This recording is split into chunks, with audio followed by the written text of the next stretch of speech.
ನಮಸ್ಕಾರ ವೀಕ್ಷಕರೇ, welcome back to my YouTube channel. ಇವತ್ತು ನಾನು ಸಾಂಬಾರ್ ಸೌತೆಕಾಯಿಯ ಹುಳಿ ಮಾಡೋದು ಹೇಗೆ ಅಂತ ಹೇಳ್ಕೊಡ್ತಾ ಇದ್ದೀನಿ. ನೀವಿನ್ನೂ ನನ್ನ ಚಾನಲ್ನ ಸಬ್ಸ್ಕ್ರೈಬ್ ಮಾಡ್ಕೊಂಡಿಲ್ಲ ಅಂದರೆ ಇವಾಗಲೇ ಸಬ್ಸ್ಕ್ರೈಬ್ ಮಾಡ್ಕೊಳ್ಳಿ, ಪಕ್ಕದಲ್ಲಿರುವ ಬೆಲ್ ಐಕನ್ನ ಕೂಡ ಪ್ರೆಸ್ ಮಾಡಿ. ನಾನು ಹಾಕುವಂಥ ನೆಕ್ಸ್ಟ್ ವಿಡಿಯೋಗಳ ನೋಟಿಫಿಕೇಷನ್ ನಿಮಗೆ ಸಿಗುತ್ತೆ. ಇವಾಗ ಹುಳಿ ಮಾಡೋದಕ್ಕೆ ನಾನು ಮೊದಲು ಸೌತೆಕಾಯಿಯನ್ನು ಕಟ್ ಮಾಡ್ಕೊಳ್ತಾ ಇದ್ದೀನಿ. ಇದನ್ನು ಸಾಂಬಾರ್ ಸೌತೆಕಾಯಿ ಇಲ್ಲಾಂದರೆ ಮಂಗಳೂರು ಸೌತೆಕಾಯಿ ಅಂತ ಕೂಡ ಕರೀತಾರೆ. ಇದನ್ನು ಕಟ್ ಮಾಡಿಕೊಂಡು ಇದರ ಒಳಗಿರುವ ಚಿರಳನ್ನು ತೆಗೆದುಬಿಡ್ತಾ ಇದ್ದೀನಿ. ನಂತರ ಇದನ್ನು ಮೀಡಿಯಮ್ ಪೀಸ್ ಥರ ಕಟ್ ಮಾಡ್ಕೊಳ್ತಾ ಇದ್ದೀನಿ. ಇದರ ಸಿಪ್ಪೆ ಏನೇನು ತೆಗಿಬೇಕಾಗಿಲ್ಲ, ಹಾಗೆ ಇದನ್ನು ಯೂಸ್ ಮಾಡೋದಷ್ಟೇ.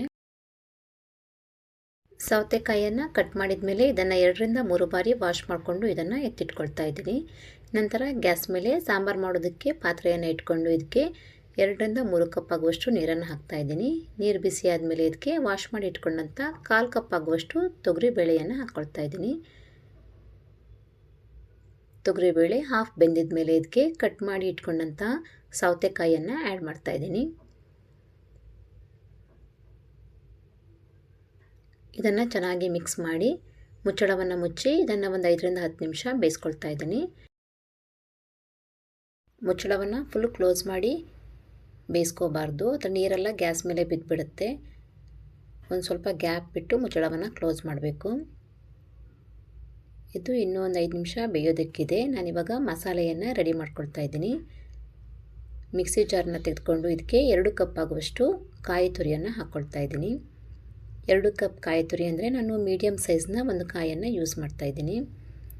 ಇದರ ಜೊತೆಯಲ್ಲಿ ಇದಕ್ಕೆ 1/4 ಕಪ್ ಆಗುವಷ್ಟು ಅರಿಶಿಣದ ಪುಡಿ, ರುಬ್ಬೋದಕ್ಕೆ ನೀರನ್ನು ಹಾಕ್ಕೊಂಡು ಇದನ್ನು ರುಬ್ಕೊಳ್ತಾ ಇದ್ದೀನಿ.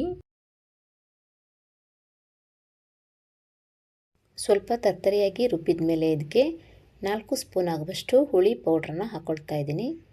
ಹುಳಿ ಪೌಡರ್ ಮಾಡುವ ವಿಧಾನ ನಿಮಗೆ ಬೇಕಿದ್ದರೆ ನಾನು ಲಿಂಕ್ನ ಡಿಸ್ಕ್ರಿಪ್ಷನಲ್ಲಿ ಕೊಟ್ಟಿರ್ತೀನಿ, ನೀವು ನೋಡ್ಬೋದು. ನಾನು ಲಾಸ್ಟ್ ವಿಡಿಯೋದಲ್ಲಿ ಹುಳಿ ಪೌಡರ್ ಮಾಡುವ ವಿಧಾನ ವಿಡಿಯೋವನ್ನು ಅಪ್ಲೋಡ್ ಮಾಡಿದ್ದೀನಿ.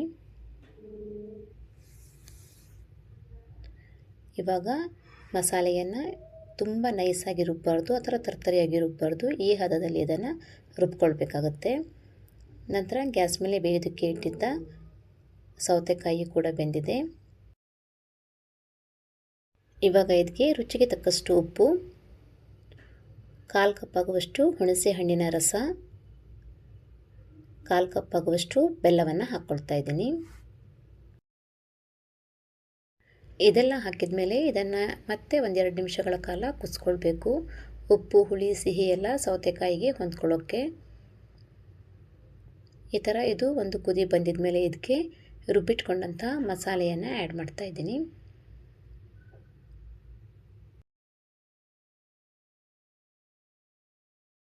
ಇದನ್ನು ಚೆನ್ನಾಗಿ ಮಿಕ್ಸ್ ಮಾಡಿ, ಬೇಕಿದ್ರೆ ಮಾತ್ರ ಎಕ್ಸ್ಟ್ರಾ ನೀರನ್ನು ಆ್ಯಡ್ ಮಾಡ್ಕೊಳ್ಳಿ, ಇಲ್ಲಾಂದರೆ ಸೌತೆಕಾಯಿ ಬೇಯೋದಕ್ಕೆ ಇಟ್ಟಿದ್ದ ನೀರೇ ಸಾಕಾಗುತ್ತೆ.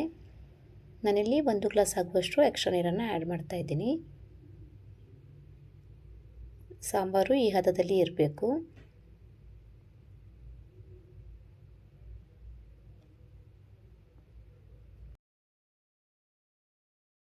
ನಂತರ ಇದನ್ನು ಒಂದು 10 ರಿಂದ 15 ನಿಮಿಷ ಕುದಿಯೋದಕ್ಕೆ ಬಿಡ್ತಾ ಇದ್ದೀನಿ.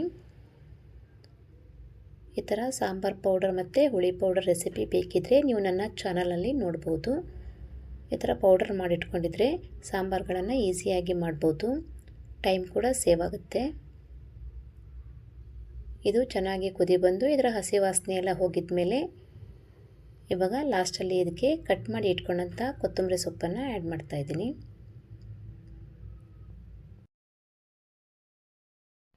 ಕೊತ್ತಂಬರಿ ಸೊಪ್ಪು ಹಾಕಿದ ಮೇಲೆ ಇದನ್ನು ಚೆನ್ನಾಗಿ ಒಂದು ಸಲ ಮಿಕ್ಸ್ ಮಾಡಿ ಗ್ಯಾಸನ್ನು ಆಫ್ ಮಾಡಿ ಇದನ್ನು ಸರ್ವ್ ಮಾಡ್ಬೋದು. ಇದು ರೈಸ್ ಜೊತೆ ತಿನ್ನೋದಕ್ಕೆ ಚೆನ್ನಾಗಿರುತ್ತೆ. ನಾನು ಹೇಳ್ಕೊಟ್ಟಿರುವಂತಹ ಸೌತೆಕಾಯಿ ಹುಳಿ ರೆಸಿಪಿ ನಿಮಗೆ ಇಷ್ಟ ಆದರೆ ಲೈಕ್ ಕೊಡೋದನ್ನು ಮರಿಬೇಡಿ.